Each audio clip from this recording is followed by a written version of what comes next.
Guys, দেখতে পাচ্ছেন আজ খয়রা মাছ এনেছে। খয়রা মাছ দেখতে পাচ্ছেন ভাজা হয়ে গেছে।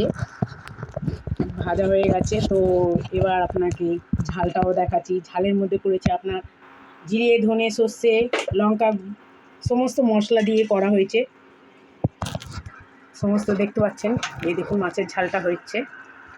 খয়রা মাছ আর কালারটা কত সুন্দর এসছে দেখতে পাচ্ছেন। এই হয়ে গেল আমাদের মাছের ঝাল। আর কালার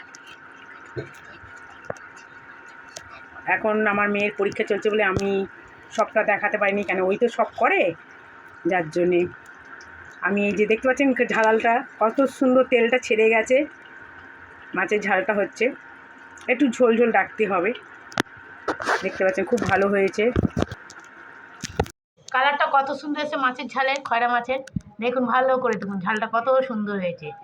দেখে খেতে ইচ্ছা করছে নিশ্চয়ই, ভালো লাগছে দেখতে। তো এইটা কীরকম লাগছে বলবেন, আর লাইক করবেন, সাবস্ক্রাইব করবেন, আর কমেন্ট করবেন, শেয়ার করবেন। তো এখানেই রাখছি, টাটা, বাই বাই।